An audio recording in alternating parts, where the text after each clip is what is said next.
pierre vivante. Alléluia. Gloire au Seigneur. Dieu est grand ce matin. Il est grand, éternel. Il a choisi de se manifester différemment selon la disposition de nos cœurs. Alléluia. Gloire au Seigneur. Nous bénissons donc le nom du Dieu Tout-Puissant. Bénissons le nom de Jésus. Amen. Alléluia. Gloire au Seigneur. Donc soyez, frères et sœurs, tous bienvenus dans la maison de notre Père. Alléluia. Amen. Aujourd'hui, frères et sœurs, nous voulons encore une fois parler de Jésus-Christ. Nous n'arrêterons pas de parler de lui. Parce que ce nom est merveilleux, ce nom est glorieux. Alléluia. Gloire au Seigneur. La Bible nous dit qu'il est le Fils de l'homme. C'est un mystère qu'il soit le Fils de l'homme, mais qu'il soit aussi le Fils de Dieu. Tout en un. Il est homme et il est Dieu. Il est le Fils de l'homme, il est le Fils de Dieu. Alléluia. J'ai toujours cherché à savoir pourquoi est-ce qu'il devait être le Fils de l'homme. Est-ce que Dieu ne pouvait pas chercher un autre moyen pour nous sauver? Est-ce que Dieu ne peut pas chercher un autre moyen d'entrer dans ce monde?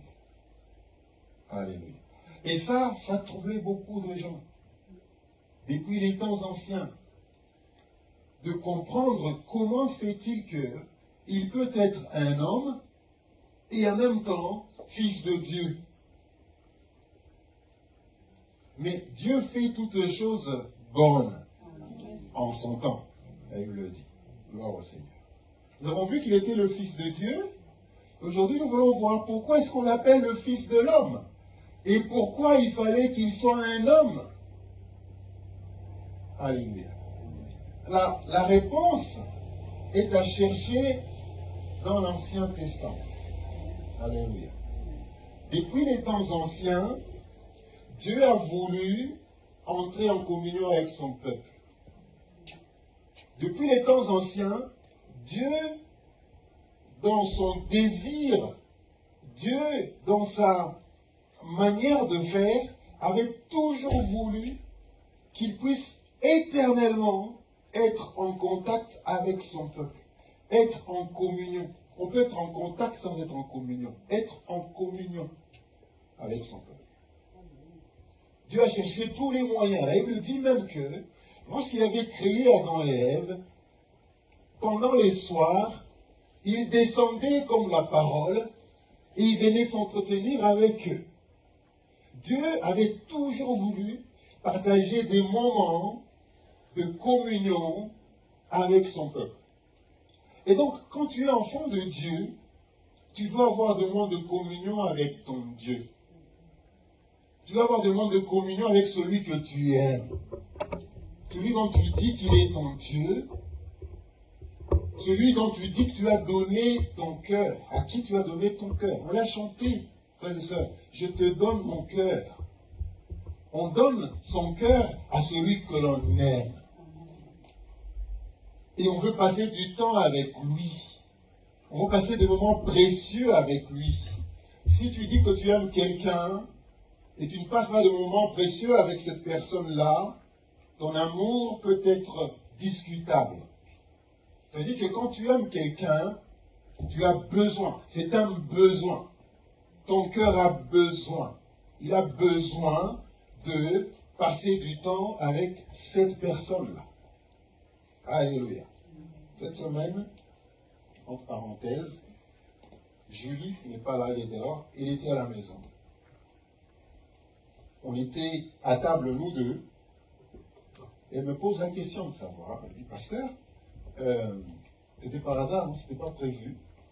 C'est venu parce que voilà, dans son match d'entraînement de basket. Et comme l'autre fait le basket, donc on s'est retrouvés comme par hasard à table. Allez. Il dit, comment tu fais comment vous faites pour être concentré sur Dieu? Comment vous faites comment vous faites pour être engagé avec lui? Comment vous faites pour nécessairement avoir la communion avec lui? Comment vous faites? Expliquez-moi un peu. Faites-moi poser cette question.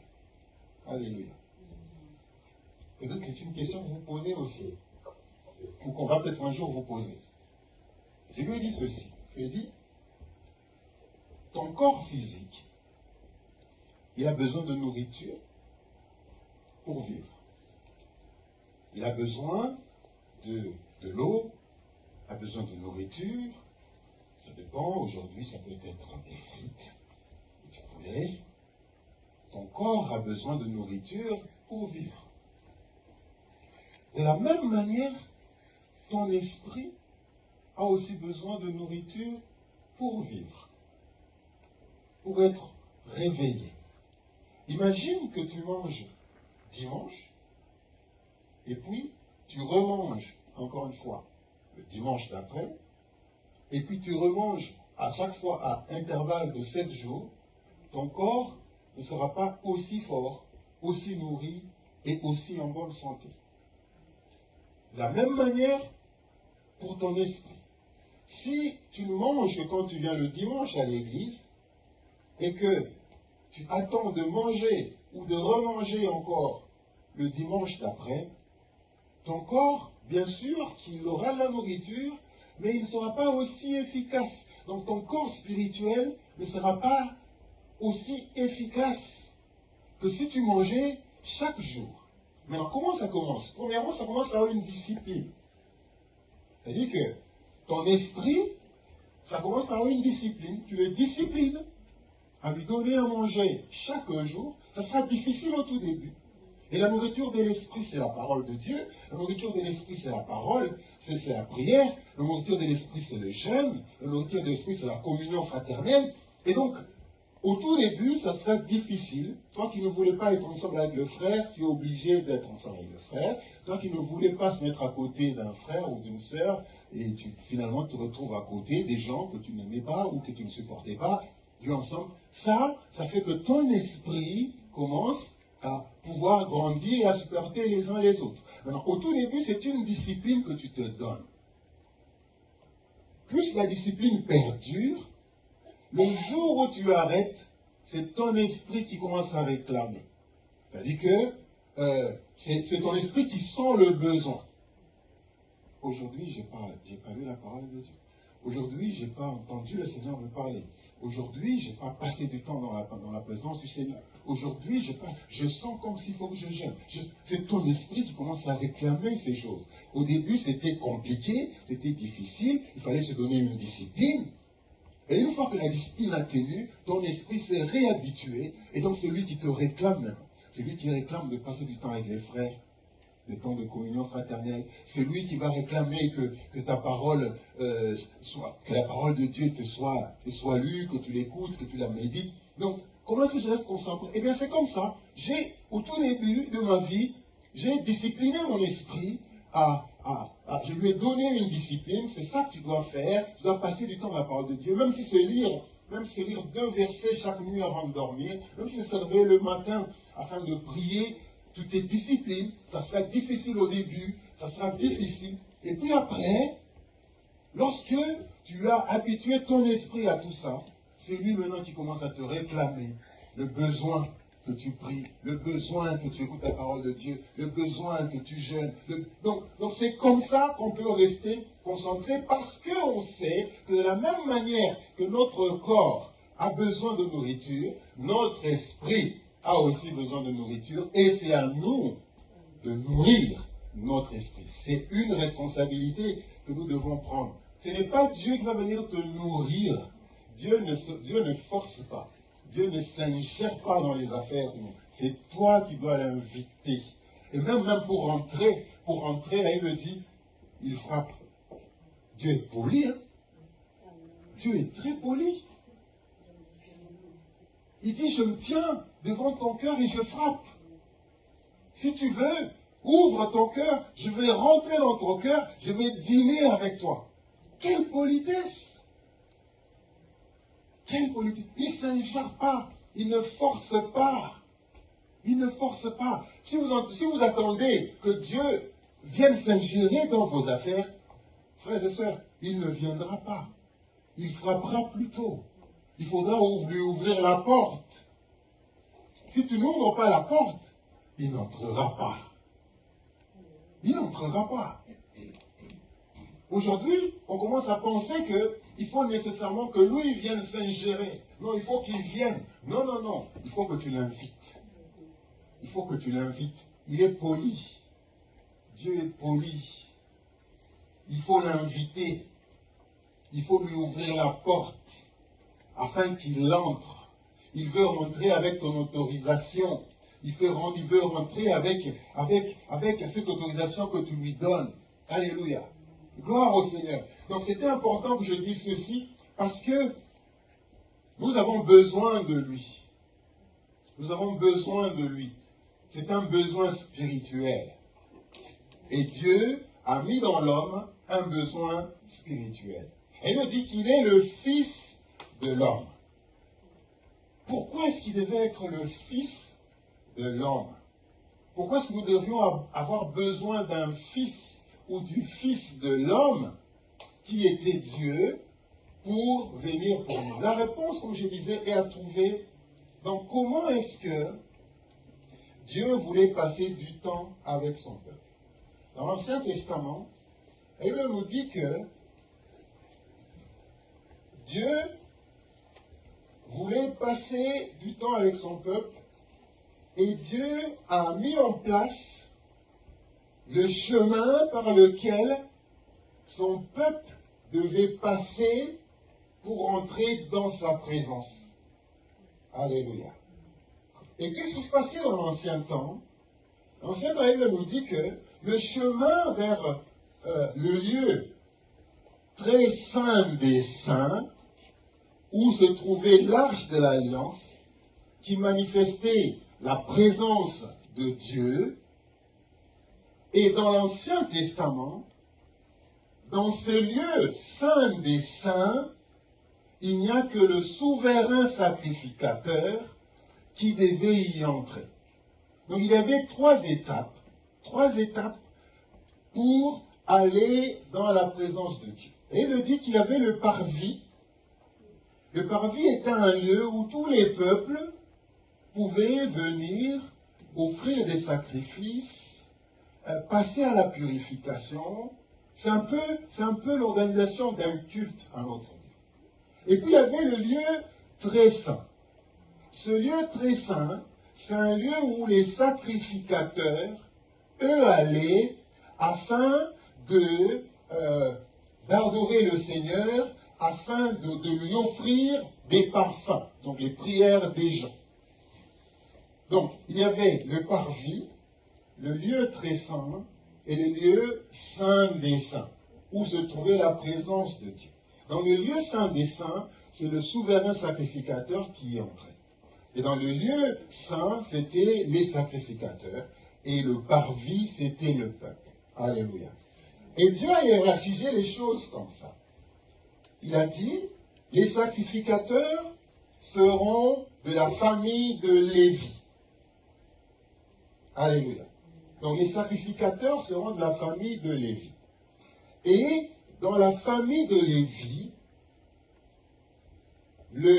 la famille d'Aaron était la famille d'où étaient tirés les souverains sacrificateurs. Je suis en train de vous amener à comprendre pourquoi est-ce que Christ devait être un fils de l'homme. Et donc les sacrificateurs, c'était les autres Lévites. Mais le souverain sacrificateur, c'était seulement ceux de la famille des Lévites, mais de la famille d'Aaron. C'est-à-dire qu'une fois Aaron mourait, c'est son fils qui le remplaçait, et c'était le fils aîné qui devait le remplacer. Alléluia. Donc, le peuple, les sacrificateurs, les souverains sacrificateurs, tout ça sont des Lévites. Le peuple et les sacrificateurs et les souverains sacrificateurs sont des Lévites. Mais le souverain sacrificateur, c'est celui qui venait de la famille d'Aaron. Alléluia. Comment le service se passait, vous savez, c'est-à-dire qu'une fois l'an, le souverain sacrificateur devait rentrer dans le lieu saint des saints.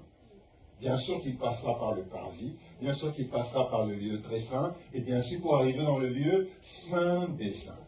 Là où il se retrouvait devant la présence de Dieu. Qu'est-ce qu'il allait faire là?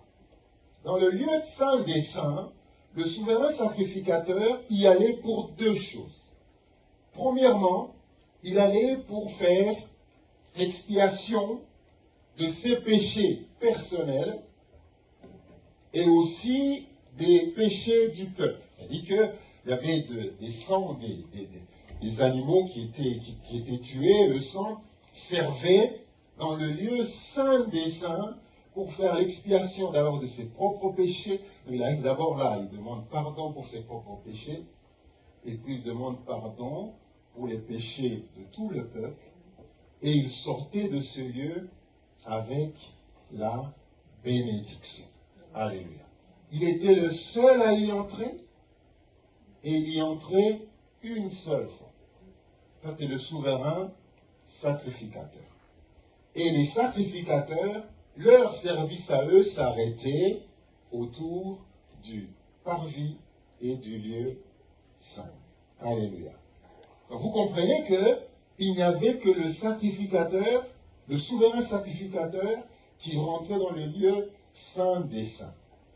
Il servait comme étant médiateur entre Dieu et les hommes. Il y entrait une fois, et là, lui servait de médiateur. À l'époque, il était le seul médiateur entre Dieu et les hommes. Donc il y entrait, il présentait les offrandes, il présentait les sacrifices par le sang, et puis il en sortait avec la bénédiction qu'il annonçait à tout le peuple. Donc c'était ça, sa responsabilité, c'était ça, sa fonction. Alléluia. Ça c'était dans l'Ancien Testament. Maintenant, d'où vient le fait que Jésus-Christ devait être le Fils de l'homme? Le sacrificateur dans l'Ancien Testament, Dieu le tirait du peuple. La famille d'Aaron, c'était une famille qui était du peuple. Cette personne avait vécu parmi le peuple. Le peuple le connaissait. Le peuple savait d'où il était, de quelle famille il était. Le peuple l'avait déjà vu une fois dans sa vie. Donc il partageait la même vie que le peuple. Il était parmi le peuple, il faisait les mêmes choses que le peuple. Alléluia. Et donc lui, Dieu le choisissait du peuple. Pourquoi est-ce que Dieu devait faire que son fils soit un fils de l'homme, appelé le fils de l'homme? C'est parce que, vu le sacrifice que Christ devait faire, comme dans l'Ancien Testament, le sacrificateur, le sens était tiré du peuple, Dieu a voulu que, dans la nouvelle alliance, que son fils vienne aussi du peuple. C'est pourquoi Christ devait être aussi un homme. Il devait partager les mêmes tentations, les mêmes épreuves que l'homme. Donc il fallait que son fils, ou que Dieu se fasse le fils de l'homme, afin que celui-là, pour que Dieu n'aille pas contre ce qu'il avait déjà établi, que le souverain sacrificateur devait venir du peuple. Alléluia. Donc il fallait que son fils soit le fils de l'homme.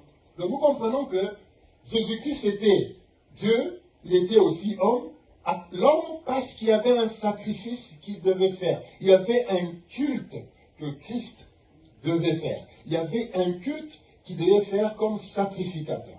Maintenant, j'ai donné l'image du tabernacle. Maintenant, pour Christ, ce qui est différent avec Christ, c'est que il était le Fils de l'homme. Le souverain sacrificateur dans l'Ancien Testament, il prenait le sang des animaux. Donc il y avait un sacrifice qui était un animal. Son sang servait à l'expiation du péché du souverain sacrificateur et du peuple. C'est-à-dire qu'il y avait un sacrifice, il y avait le souverain sacrificateur. Mais lorsque Christ est venu, non seulement il était le sacrifice, il était aussi le souverain sacrificateur. C'est ça qui a fait que c'est différent. C'est ça qui a fait que la nouvelle alliance est une alliance excellente, qui est basée sur des promesses excellentes. Parce que lui, il était lui-même le sacrifice et il était lui-même le souverain sacrificateur. Alléluia. Du coup, et le peuple, dans la nouvelle alliance, les sacrificateurs, ça devient maintenant nous. C'est-à-dire, à cause de l'œuvre de Christ, lui qui était le sacrifice par son sang, ainsi que lui-même le souverain sacrificateur, où sont maintenant les sacrificateurs? Parce qu'il faudra qu'il y ait un culte qui s'efface. Où sont les sacrificateurs? Les sacrificateurs, ce sont les croyants. Dans la nouvelle alliance, les croyants sont les sacrificateurs. Nous sommes les sacrificateurs. Qu'est-ce que nous devons faire comme sacrificateurs? Des louanges au Seigneur, des sacrifices au Seigneur, des actions de grâce. C'est ça notre responsabilité. Et il me dit qu'il a fait de nous des rois et des reines. Et des sacrificateurs. Donc des rois et des reines et des sacrificateurs. Donc Dieu a fait de nous des rois et des sacrificateurs. Donc nous, les croyants, dans la nouvelle alliance, nous sommes maintenant les sacrificateurs. Nous entrons dans le lieu très saint. Et la bonne nouvelle, c'est que pendant que les sacrificateurs de l'Ancien Testament s'arrêtaient au lieu très saint et ne rentraient jamais dans le lieu saint des saints, nous, dans la Nouvelle Alliance, par l'œuvre de Jésus-Christ, par sa mort sur la croix, entre le lieu très saint et le lieu saint des saints, il y avait un voile. Il y avait un voile. Et donc, les sacrificateurs ne pouvaient pas passer de l'autre côté du voile. Le souverain sacrificateur était le seul à passer de l'autre côté du voile. Sauf que nous, dans la nouvelle alliance, frères et sœurs, qui est une alliance qui est basée sur des belles promesses, lorsque Jésus-Christ est allé sur la croix, et il me dit que le voile, qu'est-ce qu'il a fait? Il a été déchiré. De haut en bas. Pas de bas en haut, parce que sinon on avait dit que ce sont les gens qui l'ont déchiré. Non, c'était de haut en bas. Et donc, du coup, il n'y a pas de voile entre nous et le lieu très saint des saints. Il n'y a pas de voile. Donc, Jésus-Christ, par sa mort, a brisé ce blocage, ce mur qui séparait le lieu saint le lieu très saint, du lieu saint des saints, pour que vous et moi, aujourd'hui, dans la nouvelle alliance, avec Jésus-Christ comme souverain sacrificateur, nous puissions accéder directement au trône de Dieu. Frères et sœurs, nous pouvons accéder directement au trône de Dieu. C'est-à-dire que nous avons ce privilège-là d'accéder directement au trône de Dieu. S'il y a un blocage quelconque, c'est un blocage qui vient de nous. Le péché, le manque de foi. S'il y a un blocage quelconque, alors ça vient de nous. Parce que Jésus-Christ, frères et sœurs, il a brisé, il a déchiré le voile. J'ai dit que le souverain sacrificateur dans l'Ancien Testament était le seul médiateur. Il était le seul médiateur.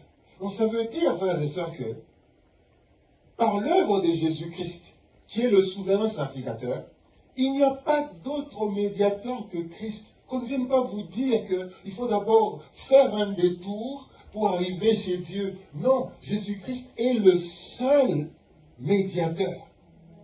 Il est le seul médiateur. Il n'y a pas quelqu'un d'autre chez qui nous devons d'abord parler pour accéder à... Non. Ça, De la même manière que le souverain sacrificateur représentait le peuple devant Dieu, Jésus-Christ nous représente devant Dieu. Alléluia. Il est le seul chemin. Hein. Si nous voulons accéder au Père, il est le seul chemin. Alléluia. Il est le seul chemin. Donc, par cette œuvre-là, je disais, frères et sœurs, nous avons, nous, accès directement au trône de Dieu. Est-ce que vous imaginez, frères et sœurs, cet avantage? Et le moyen qui nous amène directement au trône de Dieu, c'est la prière. Alléluia. Frères et sœurs, tout blocage extérieur est déjà brisé. S'il y a un blocage, frères et sœurs, que Dieu, qui peut exister entre nous pour entrer directement devant le trône de Dieu, c'est que ce blocage-là, il vient de nous. Il vient de nous-mêmes. C'est nous qui sommes le blocage. Parce que le travail, Jésus-Christ l'a déjà fait sur la croix. Alléluia. Nous allons lire un texte qui va essayer de résumer ce que nous venons de dire. Alléluia. Gloire au Seigneur. Hébreux 2, versets 17 à 18.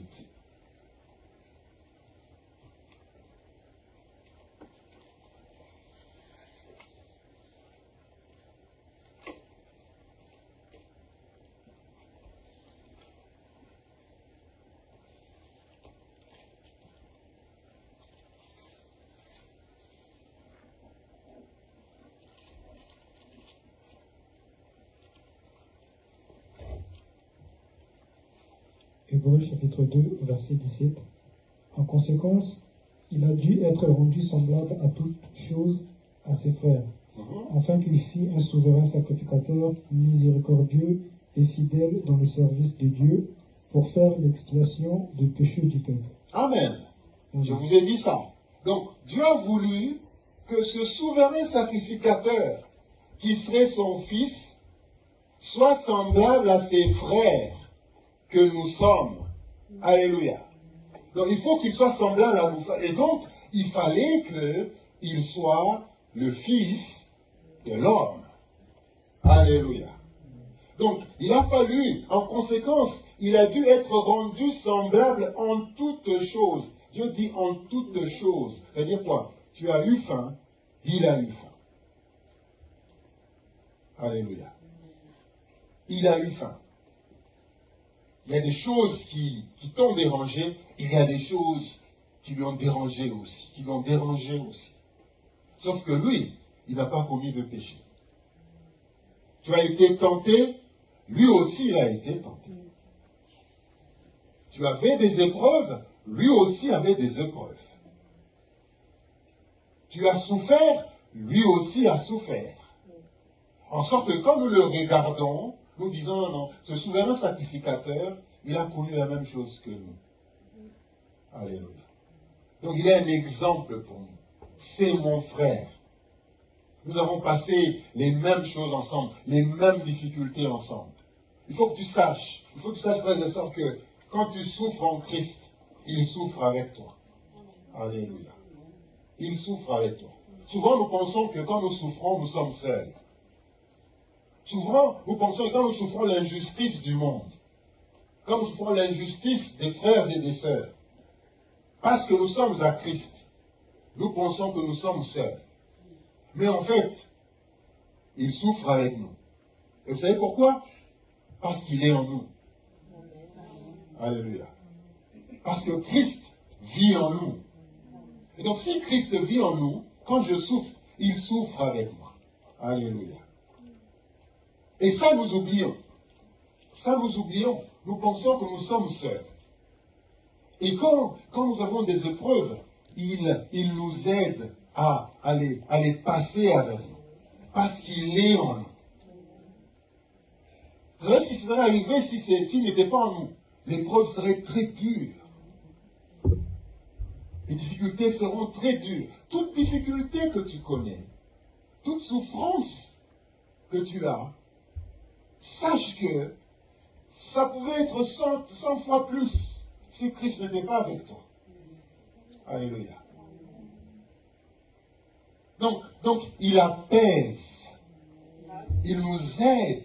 Il dit, venez vers moi vous tous qui êtes chargés, et je vous donnerai du repos. Ça veut dire que je vais prendre la charge avec vous. Vous allez vous sentir un peu moins lourd. Elle est ça. Parce que quand nous pensons que nous sommes seuls, c'est alors que nous passons à des pensées de suicide, à des pensées de rejet. Pourquoi? Parce que nous pensons que nous sommes seuls.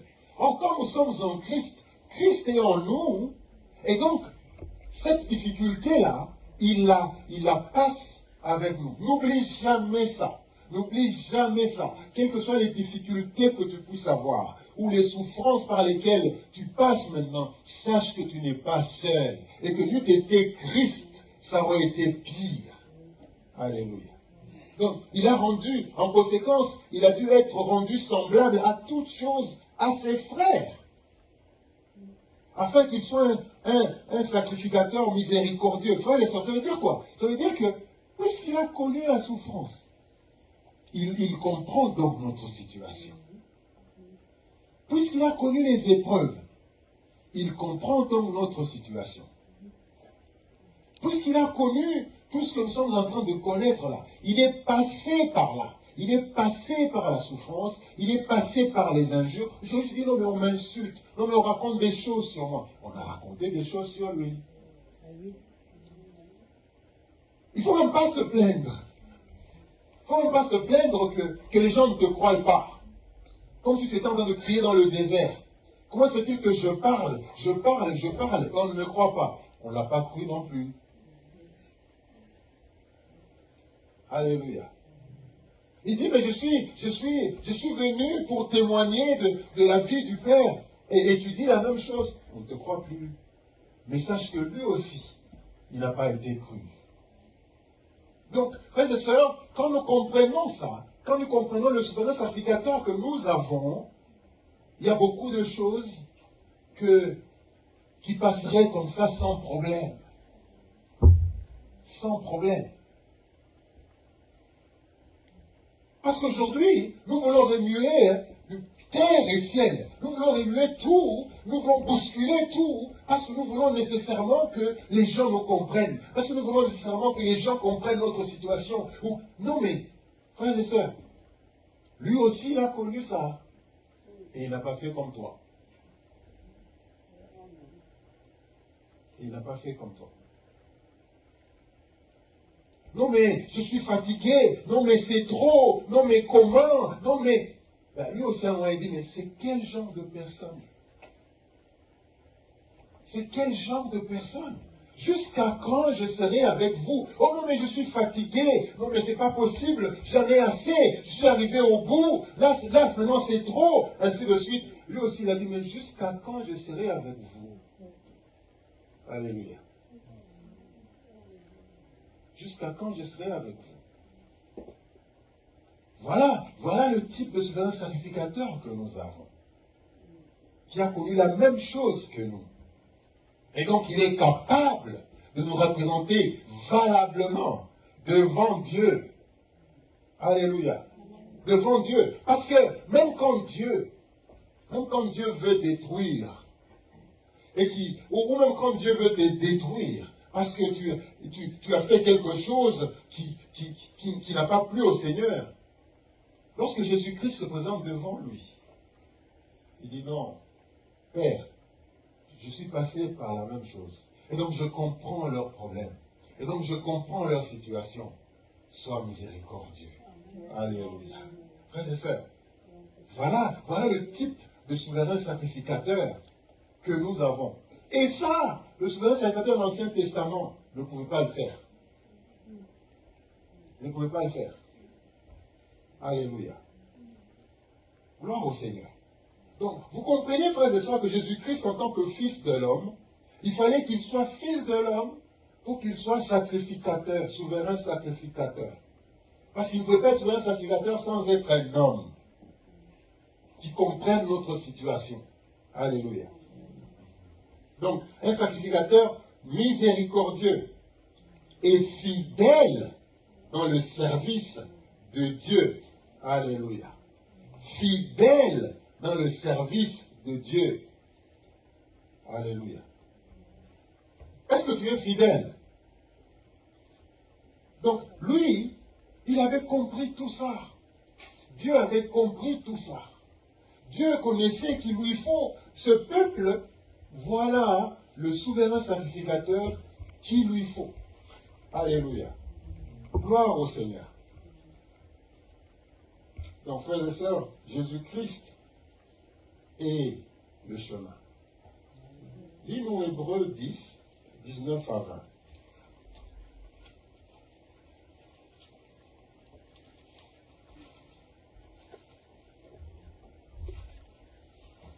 Hébreux chapitre 10, verset 19. Ainsi donc, frères, puisque nous avons, au moyen du sang de Jésus, une liberté entrée dans le sanctuaire. Verset 20. Par la route nouvelle et vivante qu'il a inaugurée pour nous au travers du voile, c'est-à-dire de sa chair. 21. Verset 21. Et puisque nous avons un souverain sacrificateur établi sur la maison de Dieu, approchons-nous avec un cœur sincère dans la plénitude de la foi, le cœur purifié d'une mauvaise conscience et le corps lavé d'une eau pure. Amen. Amen. Comprenez bien ceci. Ainsi donc, ça veut dire qu'il y a quelque chose qui s'est passé avant.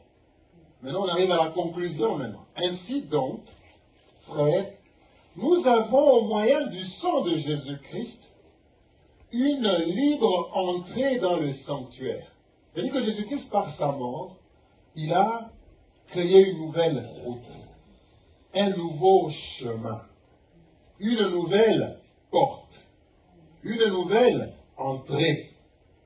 Alléluia. Gloire au Seigneur. Une libre entrée dans le sanctuaire. Comme je disais, il n'y a pas de blocage. Au sang, par le moyen du sang de Jésus-Christ. Est-ce que vous comprenez ça? Vous comprenez que par le sang de Jésus-Christ, nous pouvons nous retrouver directement devant Dieu. Frères et sœurs, qu'il n'y a rien qui va nous empêcher ça. Directement, lorsque je prie là, je me retrouve devant lui. Frères et sœurs, devant lui. Et je peux tout lui dire. Quelle opportunité! Quelle opportunité nous avons, frères et sœurs. Quelle opportunité! Pour l'Ancien Testament, chaque année, il fallait que le souverain sacrificateur y entre une fois. Mais lui, il y est entré une fois et c'est fini. Lorsque nous croyons à son œuvre sur la croix, nous fermons nos yeux, nous prions le Seigneur, nous nous retrouvons devant son trône. Frères et sœurs, devant son trône. Est-ce que nous comprenons ça? Quel avantage nous avons? Pourquoi nous allons pleurer? Quel avantage nous avons de nous retrouver devant son trône? Alléluia. Toi, quand tu pries comme si tu étais très loin. Tu pries en te disant, non mais quand tu te mets à prier, frères et sœurs, par le nom de Jésus-Christ, tu te retrouves là, devant lui. Devant lui. Et même quand tu es malade, quelle maladie va tenir devant lui? Quelle maladie va tenir devant lui, frères et sœurs? Nous, mais nous sommes des ayants droit dans la maison de Dieu. Christ a ouvert le chemin. Christ a ouvert le chemin. Entrez libre. Il ne faut pas un billet. On n'a pas besoin d'acheter un billet. On n'a pas besoin d'acheter un billet. Il y a Jésus-Christ qui a ouvert le chemin. Tu dois arrêter de pleurer. Tu dois arrêter de te soucier, de te plaindre. Tu as accès libre auprès du Père. Alléluia. Tu as accès libre auprès du Père. Frères et sœurs, une libre entrée dans le sanctuaire par la route nouvelle. Ce n'est plus, non, tu n'as pas accès à ça. Non, non, tu n'as pas accès, c'est seulement le sacrificateur. Non. Non, non, non, il y a le voile. Toi, tu te contentes seulement de rester dans le parvis. Non, Jésus-Christ a créé une nouvelle route. Une nouvelle route. Alléluia. Il y a maintenant une nouvelle route où tous ceux qui sont enfants de Dieu, qui croient en son nom, qui ont accepté Jésus-Christ comme Seigneur et Sauveur, qui ont cru en son sang, il y a cette route. Il y a la route. Alléluia. Il y a la route. Nous sommes sur cette route-là. Oh, j'aime marcher sur cette route. Alléluia. Je rentre, je le rencontre, je lui parle, je sors. Je rentre, je le rencontre, je sors. J'ai accès libre, j'y entre comme je veux. C'est comme un enfant dans sa maison. C'est comme un enfant dans sa maison. Tu vas arriver chez toi, tu ouvres, tu rentres, tu sors, je sors, je rentre, je sors, je rentre. Je vais rentrer comme je veux, je peux sortir comme je veux. C'est chez moi, c'est mon Père. Alléluia. Maintenant, toi, il y a un chemin, il y a une nouvelle route. Mais toi, tu n'y rentres que quelques fois. C'est quelquefois. La route, elle est là. Elle est ouverte. Mais toi, tu n'y rentres que le dimanche. La route est là. Elle est ouverte. Toi, c'est par hasard que en fait, je peux quand même rentrer. Quand tu as des difficultés, tu dis, oh, mais où est cette route-là? Je vais quand même rentrer par cette route. Quand tu as des problèmes, c'est là que tu penses à la route. Quand tu as des difficultés, des douleurs dans le corps, c'est là que tu commences à penser, oh, maintenant tu as peur que tu vas mourir. Tu dis, mais où est cette route-là? Où est cette route? Où est cette route? Quand tu as des rendez-vous importants, tu commences à avoir peur. Est-ce qu'on va m'accepter? Est-ce que je serai reçu? Est-ce que... Alors là, oh Seigneur, oh, où est-ce que tu es? Où est cette route? Où est cette route? Il y a une route nouvelle. Tu peux y rentrer comme tu veux, sortir comme tu veux. Tu peux avoir accès au Père chaque jour. Chaque jour, que tu sois sur ton lit, que tu sois dans ta douche, que tu sois dans ta cuisine, que tu sois sur le lieu de travail, tu peux y rentrer quand tu veux. Alléluia. Tu peux y rentrer. Tu n'as pas besoin d'attendre d'être ici pour y rentrer, pour marcher sur cette route. Tu peux y marcher partout, à n'importe quelle heure. C'est jamais fermé. C'est jamais fermé, non. Ici, le service s'arrête à 18h. Le service est ouvert 24 heures sur 24. Alléluia. C'est jamais fermé. Oh non, mais c'est fermé, ça va ouvrir. Quand je vais sur Internet, je vais aller quelque part, je regarde, oh, ouvert à 8h et fermé à 18h. C'est ouvert 14h. Midi, on ferme. Pour la pause, il n'y a pas de pause. Il n'y a pas de pause. Vous imaginez, frères et sœurs, vous avez déjà réfléchi, le trône de Dieu, vous imaginez, mais il y a du mouvement tout le temps. Il y a d'un côté les anges qui louent. Mais c'est du mouvement tout le temps. Tout le temps. Et toi, dans ton petit coin, dans ta petite vie, tu entends, oh, il m'a fait du mal. Oh, celui-là, je ne sais pas compris. Pourquoi il ne fait pas dans ta petite vie? Tu veux que ta petite vie, tu es environné dans ta petite vie, tu es perdu dans ta petite vie, alors qu'il y a une semaine, il y a une route nouvelle. Il y a une route nouvelle. On se soucie pour des trucs, pour des choses. On se soucie pour, oh non, mais il n'a pas fait ça. Eh non, il n'a pas nettoyé là. Voilà, les chaussures sont là comment? Il a maintenant le placard. Oui, bien sûr, il faut de l'ordre, c'est vrai. Non, mais il n'a pas fait ça, il n'a pas fait ça. Tu es troublé, la route, elle est là. La route, elle est là. Tu peux y entrer comme tu veux, tu sors comme tu veux, le matin, le soir, la nuit, même quand tu manques le sommeil. Daniel, même quand 3 heures du matin, tu n'as plus de sommeil, tu ne sais plus dormir, mais il y a une route, marche sur cette route-là.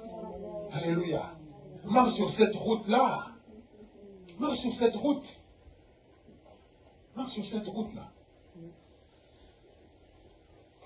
Marche sur cette route.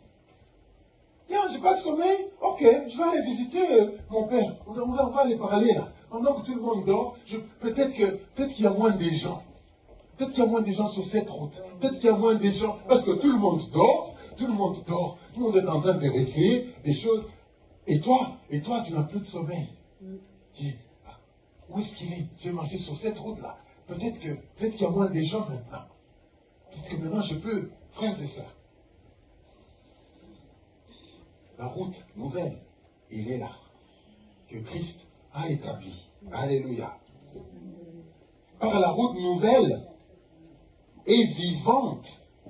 Non seulement elle est nouvelle, cette route, elle est vivante. C'est-à-dire que sur cette route-là, mais quelle adoration. Sur cette route, quelle louange.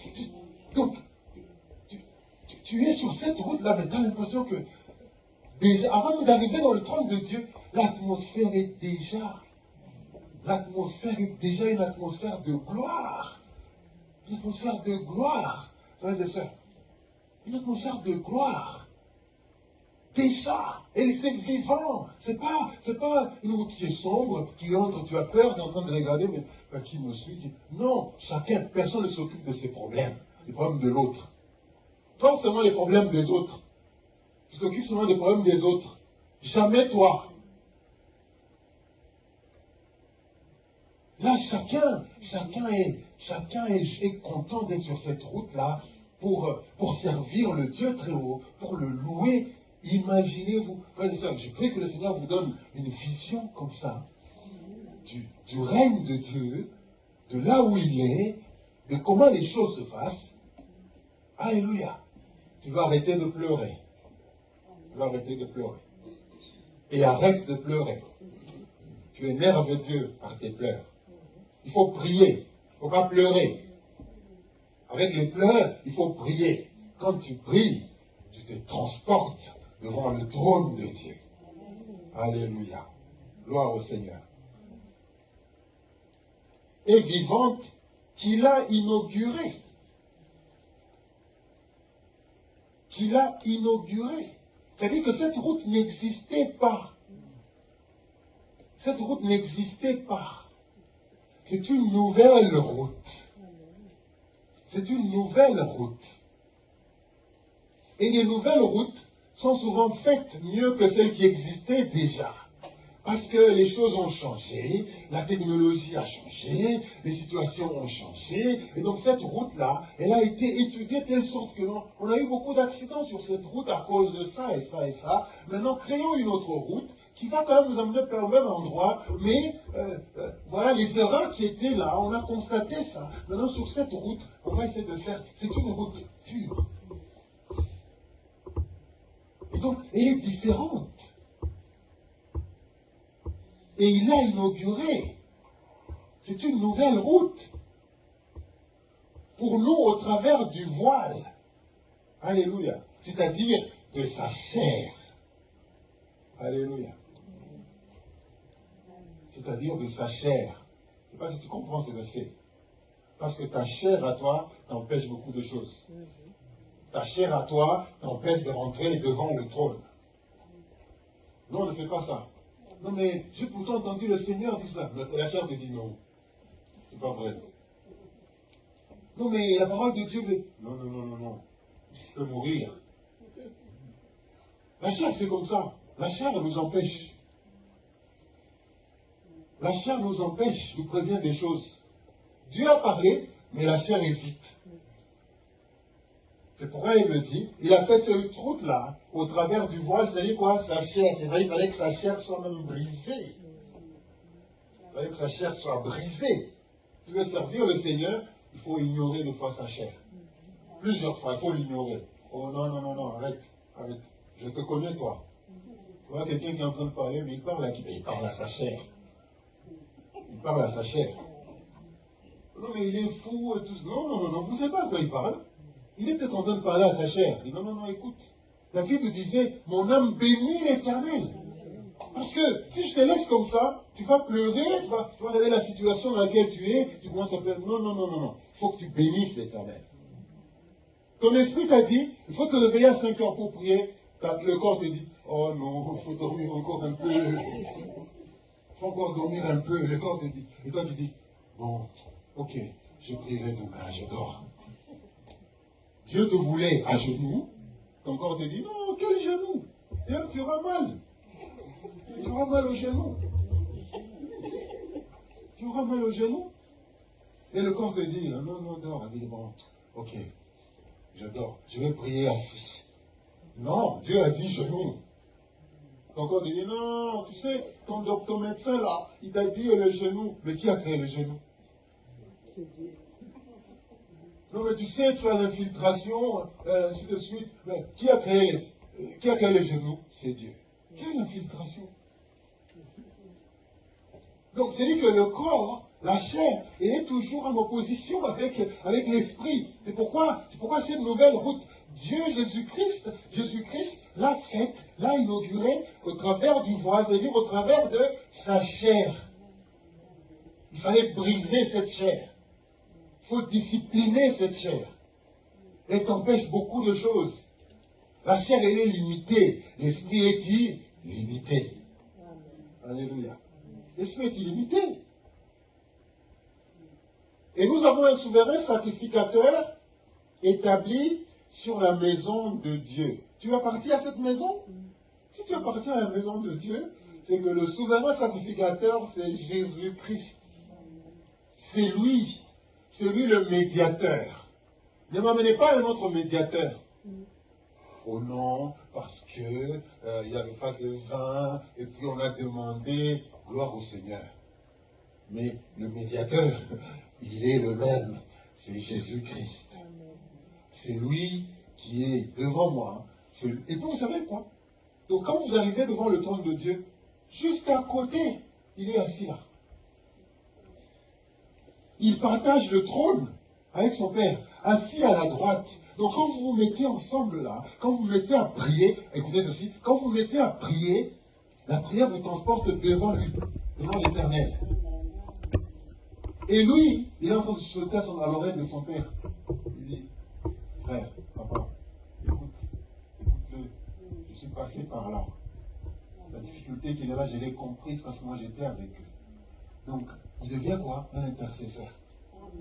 Souverain sacrificateur, et puis il se retrouve intercesseur. Donc quand tu arrives devant Dieu, devant son trône, tu pries, tu es en train de pleurer. Oh Seigneur, regarde. Il dit, Père, ce qu'il dit là, c'est vrai, parce que moi j'ai vécu ça. J'ai vécu ça. Oh non, on veut me détruire. C'est vrai, j'ai vu que dans cette situation-là, on veut les détruire. Écoute, Père, agis. Il est là. Frères et sœurs, qu'est-ce qu'il nous faut encore? Qu'est-ce qu'il nous faut encore? Vous voulez encore que qui vienne? Il n'y aura personne. Vous voulez un autre souverain sacrificateur? Non. Vous n'en aurez pas. Il est le seul souverain sacrificateur. Alléluia. Et nous avons un souverain sacrificateur établi sur la maison de Dieu. Et donc, qu'est-ce qu'on fait? Et il le dit, approchons-nous donc avec un cœur sincère. Avec un cœur sincère. Quand tu dis que Jésus-Christ est roi, est-ce qu'il est vraiment roi? Quand tu dis qu'il est fils de Dieu, est-ce qu'il est roi le fils de Dieu pour toi? Un cœur sincère. C'est-à-dire que quand je m'approche là, ce que je dis, c'est ça que je sens. Ce qu'on dit de lui, c'est effectivement ce à quoi je crois. Donc quand je me présente devant toi, j'ai un cœur sincère. C'est-à-dire que quand on me dit qu'il est le roi, effectivement il est le roi de mon cœur. Quand on dit qu'il est vivant, effectivement il est vivant dans ma vie. Donc j'ai un cœur sincère. Beaucoup d'entre nous se présentent devant le Seigneur n'ayant pas un cœur sincère. N'ayant pas un cœur sincère. Alléluia. Approchons-nous donc avec un cœur sincère dans la plénitude de la foi. Est-ce que c'est vrai? On dit qu'il est roi, mais est-ce qu'il est vraiment roi? Bon, je vais quand même essayer de... Il n'y a pas de plénitude de foi. Il il n'y a pas de plénitude de foi, il n'y a pas de cœur sincère. Beaucoup d'entre nous s'approchent de lui, n'ayant pas un cœur sincère et n'ayant pas la plénitude de la foi. Comment vous aimez? Mais vous arrivez déjà là, encore si vous y arrivez, parce que déjà vous n'avez pas le cœur sincère, vous n'avez pas la plénitude de la foi, et même quand vous arrivez devant lui, vous êtes en train de parler là, tout ce que vous dites est faux. Parce que quand vous dites ça, et on regarde votre vie, c'est autre chose. Mais il se retrouve, même Dieu est étonné. Celui-là se retrouve ici comment? Parce que ce que l'on est en train de dire, et ce que l'on vit au quotidien, ça n'a rien à voir. Donc il n'y a pas de sincérité de cœur. Il n'y a pas de plénitude de foi. On se demande quelque chose, Seigneur, en lui disant, ah, ça sera comme ça. Mais entre-temps, on a d'autres idées derrière. Donc il n'y a pas de sincérité. Il n'y a pas de sincérité. Approchons-nous donc avec un cœur sincère, dans la plénitude de la foi. Les cœurs purifiés, alléluia, d'une mauvaise conscience, le corps lavé d'une eau pure, qui est la parole de Dieu. On vous a donné tout ce qu'il faut pour se retrouver devant lui. On vous a donné un souverain sacrificateur. Par son sang, le voile a été déchiré. Et par là, créons donc une route nouvelle où nous pouvons rentrer et sortir sans problème. Où nous avons un libre accès, la Bible dit. Donc, qu'est-ce qui manque? Qu'est-ce qui manque? De son côté, Dieu a tout fait. Il nous a donné par son Fils libre accès. Mais vous savez, même quand quelque chose est libre, il faut vraiment aller chercher. On dit non, mais aujourd'hui le cinéma, c'est libre accès. Ben, si tu n'y vas pas, eh bien, tu ne verras pas de film. Beaucoup d'entre nous sont dans des situations là. Il y a un libre accès, mais on n'y va pas. Donc aujourd'hui, c'est gratuit. Ben, il faut quand même y aller. Tu ne vas pas rester chez toi et vouloir que le film vienne chez toi. Que l'écran soit déplacé jusque chez toi. Comme ça, là, dans ton confort, tu es en train de... Non, non, non, il faut aller. Il faut aller. Et c'est ça. Dieu ne veut pas des chrétiens oisifs. Dieu ne veut pas des chrétiens oisifs. Qu'on amène tout. Que le Seigneur vienne lui-même ici. Qu'il fasse ça. Que Dieu lui-même parle. Moi, je veux que seulement lui parle. Que Dieu lui-même fasse ça. Qu'il m'amène ça dans la maison pour que je croie. Il y a beaucoup de gens oisifs comme ça. Non, Dieu n'en veut pas. Dieu n'en veut pas. Il y a une route. Si tu marches sur la route nouvelle, tu vas avoir accès à lui. Il faut avoir un cœur sincère, une plénitude de foi, un cœur purifié. Et si ton cœur a des problèmes, ton cœur a des soucis, comment est-ce que tu peux même penser que tu peux parvenir devant le trône avec un cœur plein de soucis? Comment tu peux même penser ça? Comment tu peux même penser que non, avec un cœur plein de soucis, tu peux même accéder au trône? Non mais, entre nous, un cœur troublé, non mais, il faut avoir la paix dans le cœur. Dieu a besoin de paix dans le cœur pour agir.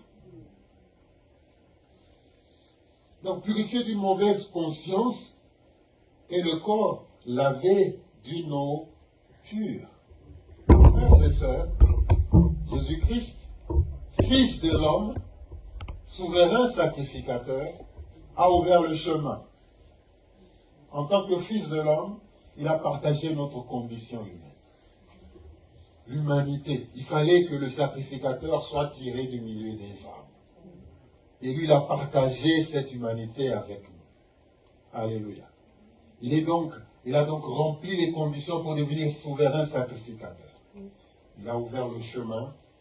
Il a inauguré une nouvelle route par laquelle, lorsque nous prions le Seigneur d'un cœur sincère, avec une plénitude de foi, un cœur rempli, un cœur purifié d'une mauvaise conscience, avec le corps purifié d'une eau pure, direct, nous avons accès. Direct, nous avons accès devant lui. Direct. Alléluia. Que Dieu bénisse cette parole. Je vais vous recommander de commencer à étudier le livre aux Hébreux. C'est vraiment ce livre qui nous montre de la souveraineté de Jésus-Christ. C'est quoi? 12 chapitres à peu près?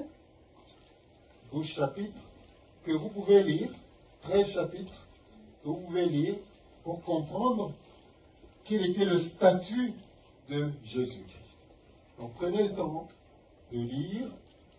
Si vous avez des questions, on peut toujours vous aider à comprendre. Mais c'est vraiment dans ce livre que la souveraineté de Jésus-Christ, le travail qu'il a fait, est vraiment nous est annoncé dans ce livre. Que Dieu donc nous bénisse ce dimanche au nom du Fils de l'homme, Jésus-Christ, souverain sacrificateur de nos vies. Amen.